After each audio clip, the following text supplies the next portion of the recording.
Episode 1: The Funeral That Wasn't Silent. I was there the night Maria died, and the night she opened her eyes again. The chapel was drenched in the scent of old incense and wilted lilies. Dozens of candles lined the altar, but one stood apart, a tall, pale wax candle placed at the head of her coffin. It was meant to be a symbol of her soul's ascent to heaven, but instead, it burned backwards. At first, nobody noticed. We were all too busy mourning, whispering prayers under our breath. But then Sister Elena gasped. I followed her gaze. The flame wasn't shrinking, it was climbing down the wick, restoring it as if time itself had reversed. The wax didn't melt. It rose, drop by drop, back into place. A coldness swept through the room. Snuff it out, Father Gabriel ordered, his voice sharp. He strode forward, lifted his hand to pinch the flame, and frenzy. The candle hissed at him, a sound like breath being drawn in. His hand trembled. Then came the whispers. They crawled through the chapel like smoke. At first, I thought it was the wind, but the words were clear. Layered voices murmuring from nowhere and everywhere. Not yet, she's not done. The mourners panicked. Someone screamed. Others dropped to their knees, clutching their rosaries until their knuckles turned white. And then, Maria moved. Her eyelids fluttered open, slowly, painfully. Her lips parted as if dragged by invisible streams, and a single word slipped out, cracked and dry. Cold. The air turned heavy. Father Gabriel's crucifix swung violently against his chest, as though repelled by something unseen. He stumbled back, his eyes locked on the impossible sight. Maria, the devout girl we buried in prayer, sitting upright in her coffin, staring at the candle. The flame burned higher, black smoke curling upward, staining the ceiling like ink bleeding through paper. Stay back, Father Gabriel shouted, raising his hand in the sign of the cross. But none of us moved. We couldn't. Our feet were rooted to the stone floor as Maria's gaze found each of us, one by one, and lingered, as though she knew who we were, as though she remembered everything. And then she smiled, not a smile of joy, not relief, a knowing smile. The candle flared, and every window in the chapel shattered at once. That was the night we buried Maria, and it was also the night we realized we had made a terrible mistake, because the dead girl hadn't come back alone.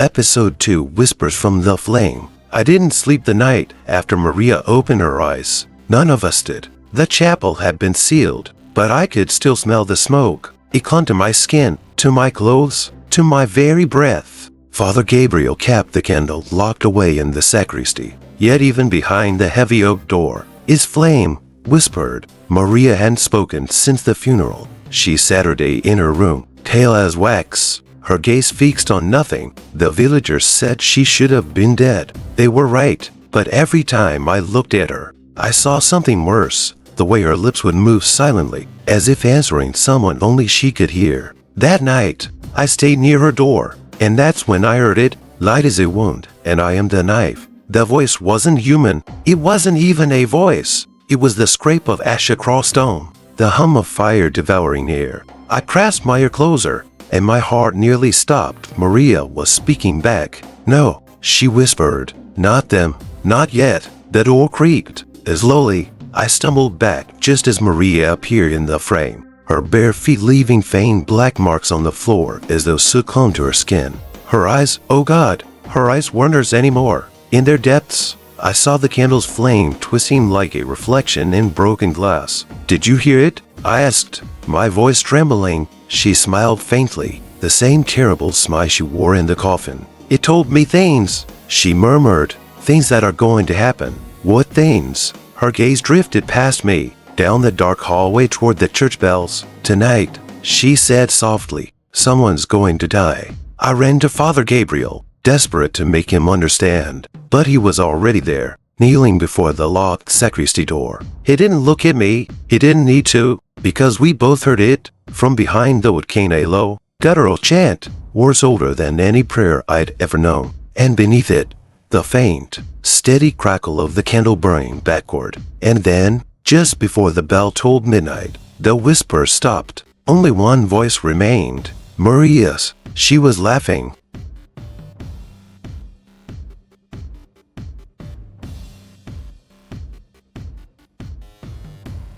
Episode 3: The Priest Out. Father Gabriel had always been a man of faith. He believed in miracles, in the quiet strength of prayer, in the light of God piercing through every shadow. But that was before Maria, before the candle that refused to die. I found him in the rectory at dawn, hunched over an ancient book, his eyes hollow from a night without sleep. His hands shook, not from age, but from fear. "This isn't holy," he muttered without looking up. It never was. The pages before him were filled with sketches, drawings of a candle unlike any other. Its flame was inverted, its smoke curling downward instead of up. Underneath, in Latin, were words I didn't recognize. "What is it?" I asked. He closed the book with trembling fingers. "It was forbidden," he whispered. "The candle of reversal, a relic taken from a monastery that was erased from the church's records. They said it was a light that could undo death, but every miracle has a cost."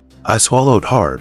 "And Maria?" He looked at me then, his eyes sharp and tired all at once. "She's the cost, or maybe just the beginning." As if on cue, the bells ring outside, not the deep, steady toll of mass, but a frantic, discordant peal that sent shivers down my spine. We ran. The chapel doors were wide open, and there, in the center of the aisle, Maria stood barefoot in her funeral gown, her skin pale as candle wax. Before her, the cursed flame burned in its holder, taller than ever, its smoke filling the rafters like a black halo. She turned to us, her voice calm. "It spoke to me," she said, "and I saw him." "Oh," I demanded, though I wasn't sure I wanted the answer. Maria tilted her head, her lips curling into that same unsettling smile, the one who listens when prayers go unanswered. Father Gabriel stepped forward, clutching his crucifix. "This is blasphemy," he declared. "I'll end it myself." But as he approached the candle,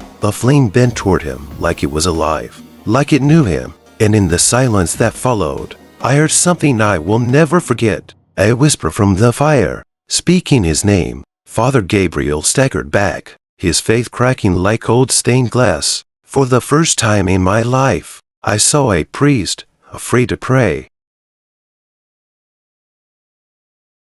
Episode 4: A Death That Shouldn't Happen. That night it happened. The candle burned brighter than ever. Maria Saturday in the front pew of the chapel, her hands folded neatly in her lap, her eyes fixed on the flame. She didn't blink. She didn't breathe, at least. Not like the rest of us. Father Gabriel stood at the altar, holding his crucifix so tightly his knuckles had turned bone white. And then, the whispers began. They slid through the air like a cold draft, curling around our ears. Words without language, yet understood by every trembling soul in that room. Maria tilted her head, listening, and then she spoke. "It's him," she said softly. "The candle chose him." Before Father Gabriel could stop her, Maria pointed toward the back of the chapel. Every head turned. It was Tomas, the bell ringer, a simple man, quiet and kind, the sort of person who never drew attention. But now, every eye was fixed on him, and so was the flame. It leaned toward him, stretching unnaturally, like it wanted to touch him. Tomas stumbled backward, shaking his head. "No," he muttered, "I've done nothing." The candleist. And then it happened.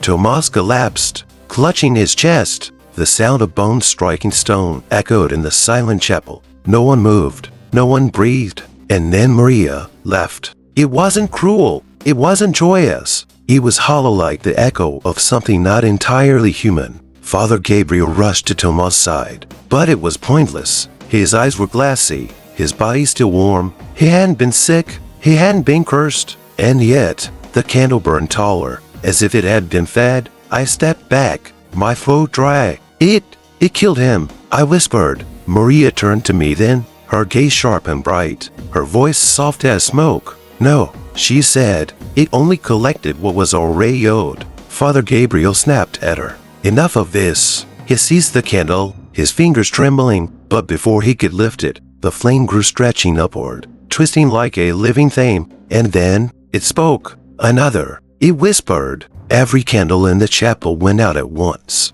Only that cursed flame remained, painting the walls in trembling, black and light. Maria's eyes gleamed in the darkness. "It's not finished," she said, almost tenderly, and for the first time, I realized she wasn't afraid of it. She belonged to it.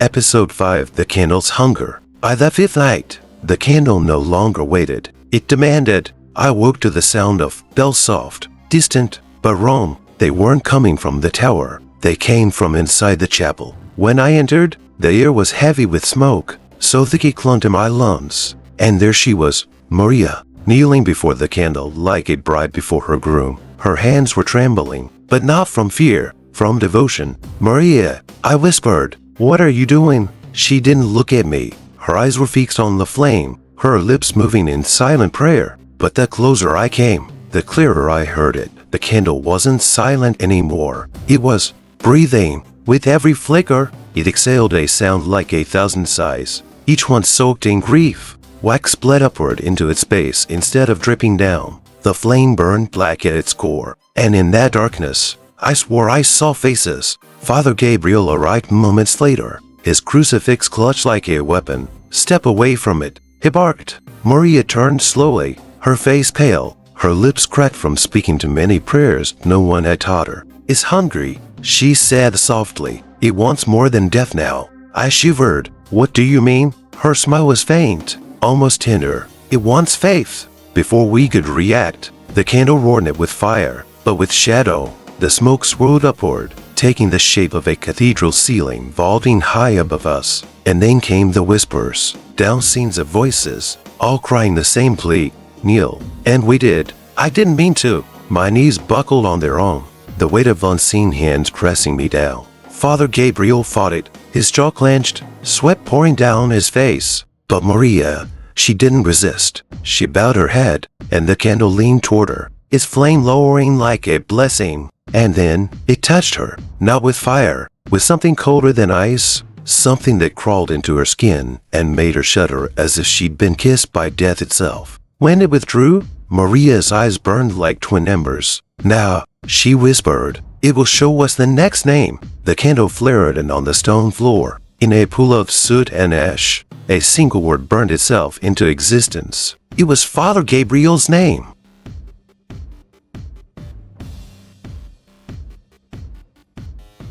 Episode 6. The Nun Who Knew Too Much. The next morning, the convent doors opened, though no one had touched them. She arrived without warning, an old nun in a tattered habit, her face sharp as carved bone, her eyes the color of storm clouds. No one knew her name. No one had ever seen her before. But when she stepped inside the chapel and saw the candle, she didn't flinch. Instead, she knelt. Father Gabriel rushed toward her, his crucifix raised. Who are you? What business do you have here? The old nun's voice was a rasp, but steady. I am Sister Agnes, she said, and I have come to bury what should never have been lit. At her words, Maria laughed low, sweet, and wrong. You can't, she whispered, her voice almost playful. It chose me. Sister Agnes looked at Maria with no fear, only pity. Then she turned to Father Gabriel. You fool, she said coldly. You think this is a candle? It's a door,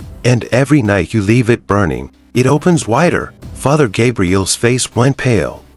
Door to what? Agnes didn't answer. She simply walked toward the sacristy, where the cursed candle Saturday upon its altar of blackened wax. She stared at it for a long, silent moment before making the sign of the cross. It's already fed, she murmured, but it hasn't finished. The candle flickered, almost as if it had hurt her. Its flame stretched taller, twisting unnaturally, and for the first time, I thought I saw it watching her back. Maria rose from her pew, her bare feet smearing soot across the stones. You can't put it out, she said softly, almost lovingly. It doesn't want to die. Sister Agnes turned to her, her expression grim. Neither do the things on the other side. The room went still. The bell above the chapel groaned once, though no one had touched it. And then, for the first time, Sister Agnes told us the truth. The candle of reversal, she whispered, was not made by holy hands. It was lit the night a priest tried to bring back his dead child,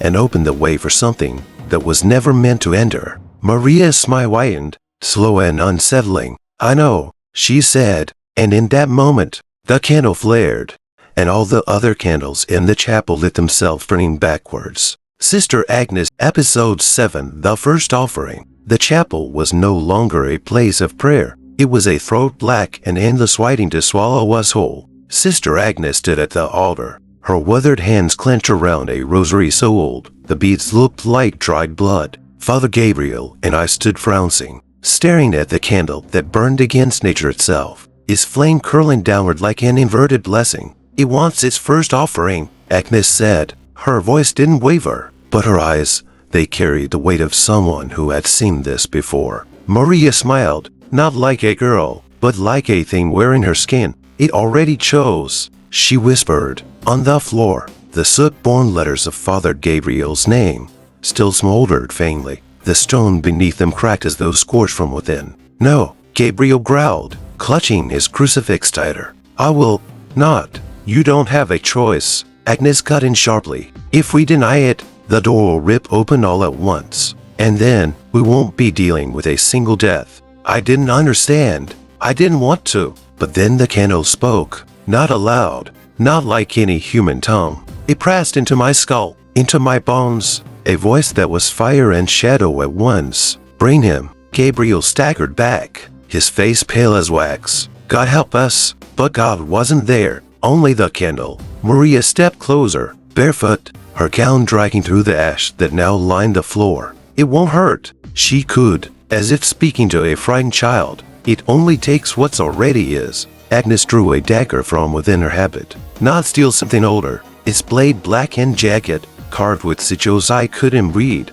"You can't kill it," she told Gabriel, "but you can feed it one soul to keep the others safe." For a long moment, no one spoke. Then Gabriel did something I'll never forget. He took the dagger from Agnes. His hand didn't tremble. "If it's me," he said quietly, "then so be it. Better me than." The candle flared violently, cutting him off, and every window in the chapel shattered inward. The air turned hot, heavy, suffocating, and then Maria laughed, again soft, reverent, almost proud. "It accepts." Episode 8, The Priest's Sacrifice. The air in the chapel tasted like smoke and salt, as if the walls themselves were weeping. Father Gabriel stood before the cursed candle, dagger in hand, his shadow trembling against the cracked stone floor. Sister Agnes didn't move. She didn't need to. Her silence was an answer in itself. There was no salvation hearing me the ritual. Gabriel turned to me, his eyes hollow but steady. "If this keeps it from her," he said, nodding toward Maria, "then I'll go." Maria tilted her head, her pale lips curling into a smile that was almost fond. "You won't be gone," she whispered. "You'll burn with it, forever." He ignored her. Perhaps he was praying, or maybe he was just trying to convince himself he still believed in the God who'd once answered him. Then, without another word, Gabriel pressed the dagger to his chest. The candle reacted instantly. Its flame stretched upward, a column of black fire that clawed at the ceiling. The chapel groaned as if it were alive, its walls shuddering with each flicker. And then, the whispers came. Not one voice this time, but hundreds, some crying, some laughing, some begging to be remembered. They spiraled around Gabriel as though welcoming him home. Sister Agnes stepped closer, her expression grim.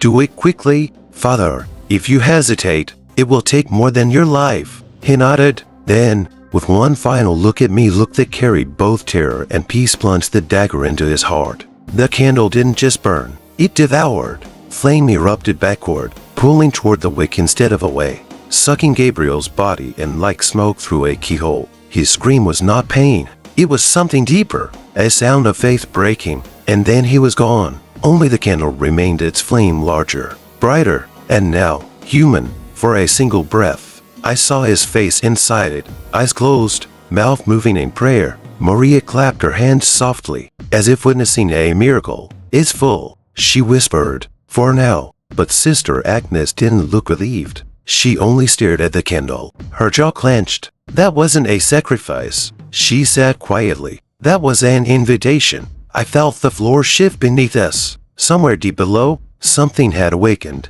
and it was listening. Episode 9, The Thing Behind the Flame. That chapel was silent. Not the silence of peace, but the silence of something holding its breath. Father Gabriel was gone, his body consumed by the flame, but his voice still lingered, woven into the air like smoke. One door closed, another opens. Sister Agnes was the first to move. She knelt before the altar, her rosary trembling in her hands. "It's awake now," she murmured. "God forgive us. We've only made it stronger." Maria smiled like a child listening to a lullaby. "You don't understand," she said softly, almost lovingly. "He's not gone. He's with it now." And then the candle shifted. The flame stretched and twisted until it split into two smaller tongues of fire like eyes opening. A shape emerged within the light, faint but undeniable. It wasn't Gabriel anymore. It was something vast, something wrong, crouched behind the veil of the wick, staring out at us with hunger older than the earth itself. I stumbled backward. "What is that?" Sister Agnes didn't answer. She couldn't. Her lips were moving, but no words came out. Only the dry rasp of breath that sounded almost like fear. Maria, however, stepped closer, her bare feet leaving blackened prints on the stone. "It's beautiful," she whispered. "It's been waiting for so long." And then it spoke, not in a voice we could hear with our ears, but in a sound that cracked the walls of my mind like ice breaking. "Bring me more." The candlelight surged, spilling across the floor like liquid fire, swallowing every shadow in the room until the only thing left was its glow. Inside that glow, I saw pieces, a hand pressed against invisible glass, a face, screaming without sound, and hundreds of eyes, blinking in unison. "Stop looking," Agnes snapped, grabbing my arm and yanking me back. Her voice trembled with fury and fear. "That's how it takes you. That's how it..." But it was too late for Maria. She stepped into the light. The candle didn't burn her. It embraced her. For a moment, her silhouette shimmered like she was standing between worlds. Half here, half there. And then she smiled. Episode 10, The Candle's Choir. At first, it was only one, voice slow, broken, and far away. But then another joined it, and another, until the entire chapel was drowning in a sound that didn't belong to this world. They weren't singing hymns. No, these were screams dressed in melody. The candle burned brighter, its flame twisting in impossible patterns, and the walls of the chapel quivered like the skin of something alive. I pressed my hands against my ears, but it didn't help. The music wasn't coming from outside, it was inside me. Sister Agnes stood rigid, her rosary clenched so tight that the beads cut into her skin. "The candle's choir," she muttered. "God help us, they're the ones it's eaten." I wanted to run, but my feet were nailed to the floor by terror. Maria, however, swayed like she was in a trance. Her eyes reflected the black flame, and she smiled as if she had found heaven in the heart of this nightmare. "Listen," she whispered. "They're not suffering, they're praising it." The candle's flame split again, curling outward like skeletal fingers reaching across the altar. For a fleeting second, I saw faces in the fire, Father Gabriel among them, his mouth open in eternal song. "Father," I breathed. He didn't look at me. None of them did. They weren't truly there anymore. Agnes slammed her staff against the floor. "Enough!" Her voice cracked through the chorus like a whip. "This is how it binds you. This is how it feeds." The choir grew louder. And then, without warning, every candle in the chapeltos that had been unlit for years ignited at once. Their flames burned backward, pulling smoke downward into their wicks. And from each one, another voice joined the song. 100, 1,000. The walls bled with the sound of the dead. And in the middle of it all, Maria dropped to her knees. Her body shook, not in fear but in ecstasy. "Take me," she begged. The black flame lunged forward like a serpent. Agnes grabbed my arm and dragged me toward the door. But before we escaped, I heard it, clear as day. A single voice broke free from the choir. It was Gabriel's. "Don't let it reach the bell tower." And then it was swallowed again.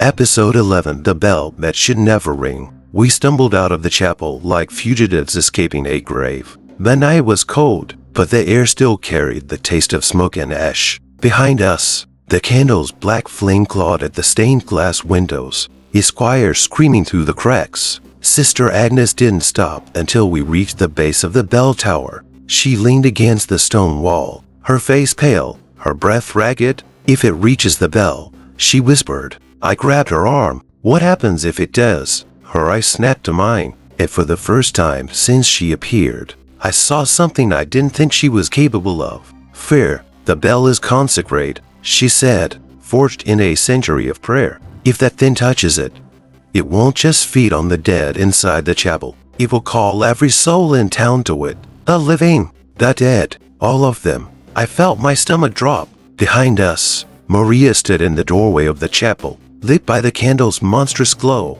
Her smile was no longer human. You can't stop it, she sang, her voice almost melodic. It's already climbing. And then I heard it faint but real deep groan of chains from above. The bell was moving. No, Agnes hissed, clutching her rosary. It's not climbing, it's pulling. I looked up. The flame wasn't spreading like fire, it was reaching, stretching upward in thin, black threads that slithered toward the bell tower. Agnes turned to me, her voice sharp, commanding, "We must cut the connection before it reaches the first room. There's a relic in the sacristy, holy salt from the old rites. It's the only thing that can bind it." I didn't want to go back inside that chapel. Every instinct in my body screamed run. But then the bell rang, just once. The sound tore through the air like a scream made of iron, rattling mighty through my skull. I swore I saw the stars themselves flicker, and in the silence that followed, I heard it. Hundreds of footsteps coming from nowhere. Agnes grabbed my hand, her grip iron tight. "We have one chance," she said. "If it rings again, it won't just call the dead." She glanced back toward the chapel, her face grim. "It will make the living volunteer."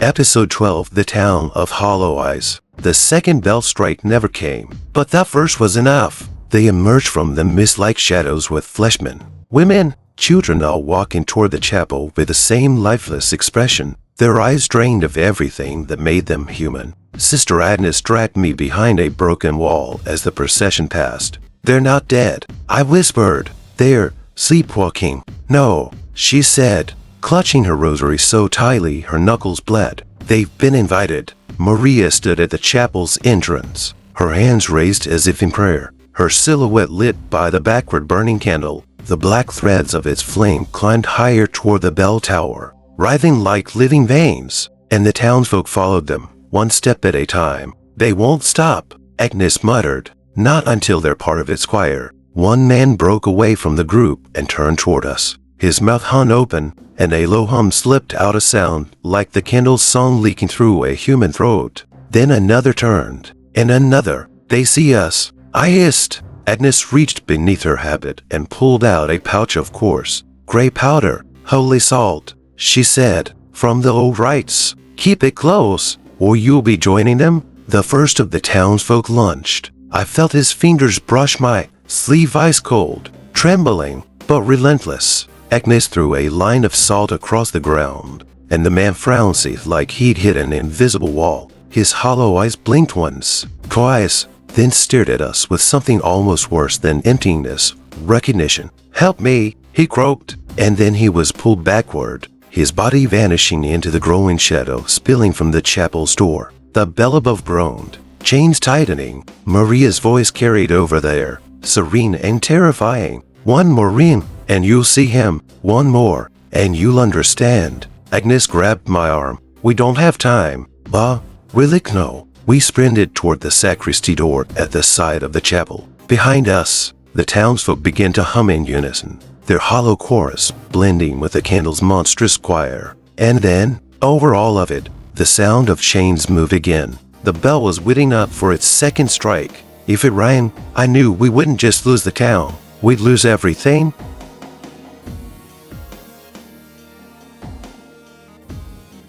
Episode 13, The Second Ring. The chains groaned like the bells of the earth, each rattle heavier than the last. We stood in the shadow of the bell tower, salt line drawn at our feet, relic in hand, but it wasn't enough. I could feel it. Then the bell rang. The sound wasn't just heard, it was felt. It tore through my chest, rattled my bones, and left the world gasping in its echo. The ground split in hairline fractures, and every window in the town shattered at once. The townsfolk stopped moving. Then, in perfect unison, they turned their heads toward the chapel. Their eyes were no longer hollow. They were burning. A black fire, faint but unmistakable, flickered in every gaze. And in that silence, they smiled. Sister Agnes clutched the pouch of holy salt so tightly her hand bled. "It's too late," she rasped. "The second ring has bound them." From the doorway of the chapel, Maria laughed. It was soft, almost musical, and more terrifying than any scream. "Do you see now?" she called out. "This isn't death, it's deliverance." The candle's flame surged upward, licking the bell tower's stones like a living thing. Inside it, I saw Father Gabriel again, his face stretched, his mouth open in a silent chant, and behind him, thousands of faces pressed against the flame as if begging to be let out, or begging to pull us in. "We end it now," Agnes said. She drew a circle of salt around us, opened the relic's wooden case, and reviewed it, a shard of glass, blackened at the edges, humming with an ancient, sickly warmth. "What is it?" I asked. "The tear of the first exorcised saint," she replied, voice low. "If this doesn't work, nothing will." The ground trembled again. The bell chains began to move a third time. "No," Agnes hissed. "We cut it off here." She threw the shard into the air. It shattered in a burst of white light that ripped across the sky, slamming against the candle's flame. For one moment, the psalm stopped. The townsfolk frowned. The black threads withdrew, and then Maria screamed it in pain, but in fury. "You can't close the mouth once it's tasted blood." The candle's flame roared back twice as large, devouring the light, and as the bell prepared for its third and final ring, I realized the worst truth of all. It wasn't calling souls anymore. It was calling him.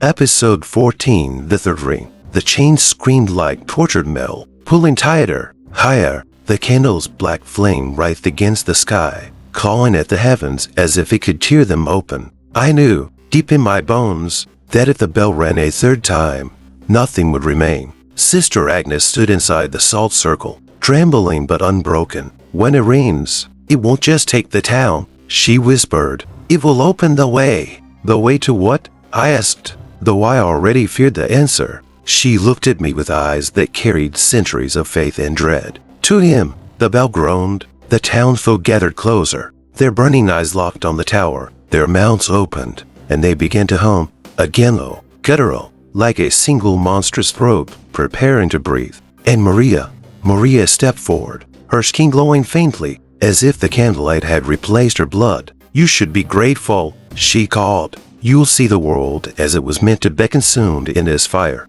Then, the third ring came. It wasn't sound this time. It was everything. The earth caved inward, the air fractured like glass, and I felt my thoughts stretch then, pulled toward the candle's flame. The town itself seemed to tilt, bending toward the chapel, toward it. From the heart of the black fire, a figure emerged. It was vast, skeletal and crowned with an unholy light that flickered like dying stars. Its hands dragged reality apart with every movement. Its face, if it could be called that, was a shifting void, but I felt it watching me, and it spoke, not with words, with gravity, with inevitability. "Me Sister Agnes flung the last of the holy salt at the base of the bell tower. The ground ignited with a blinding white circle, holding the thing back for a breath, but only a breath. "We can't stop him," she shouted over the roar. "We can only bind him long enough to."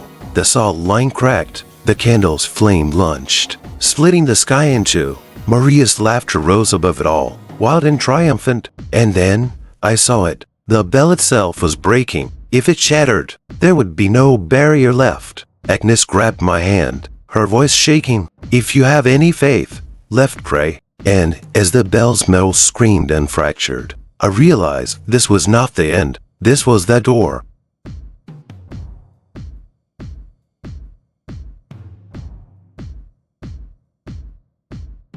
Episode 15, When the Door Opens. The bell shattered. Its sound wasn't a chime, but a scream, an iron will that split the night sky and tore the silence into ribbons. And with it, the world changed. The chapel walls bent like wax. The ground twisted into spirals of shadow. And above it all, the candle burned brighter than the sun. The door had opened. From the black flame, the figure stepped through. It was neither man nor angel. Its body was a cathedral of bone and smoke, its face a void rimmed with fire. And yet, when it looked at me, I felt something worse than fear. Recognition. Sister Agnes clutched my arm, her rosary bleeding through her fingers. He's been waiting, she whispered. The townsfolk, those hollow-eyed husks, dropped to their knees in perfect unison, their mouths stretched in silent worship as the creature's shadow swallowed them whole. One by one, they disappeared into the flame, their bodies dissolving like dust caught in a tide.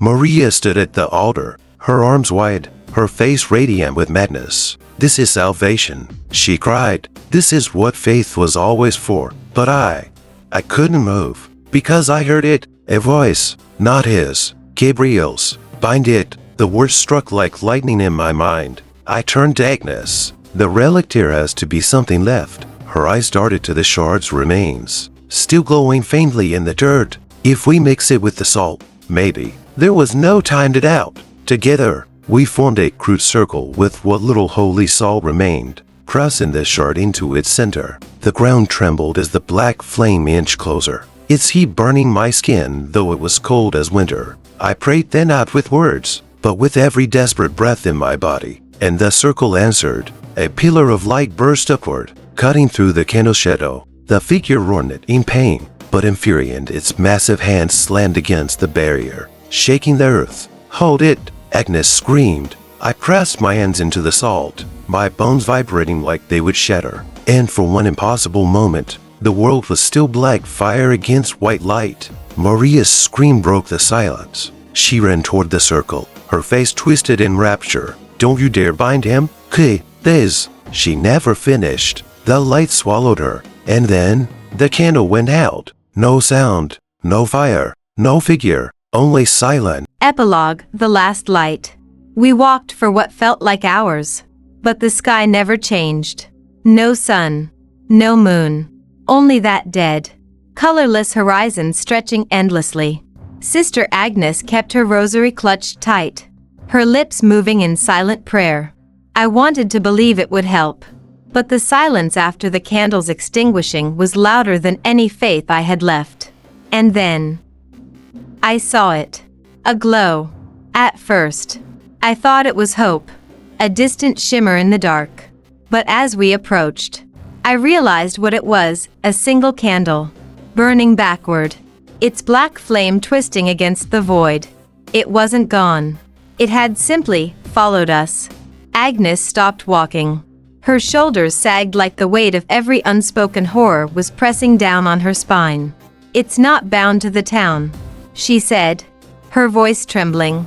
"It's bound to us." I wanted to deny it, but in the reflection of that cursed flame, I saw my own face, and for just a second, my eyes weren't my own. They were hollow. "We didn't save anything," I whispered. Agnes didn't answer. She only knelt before the flame, her hands trembling as she held the last shard of the relic. It pulsed faintly, like a dying heart. "What are you doing?" I asked. "Preparing," she said, "because next time, there won't be a bell to hold him back." And as the flame bent toward us, stretching like a hand reaching from the abyss, I understood the terrible truth. This was never a victory. It was an invitation. And the door had only just begun to open. The candle flickered once, twice,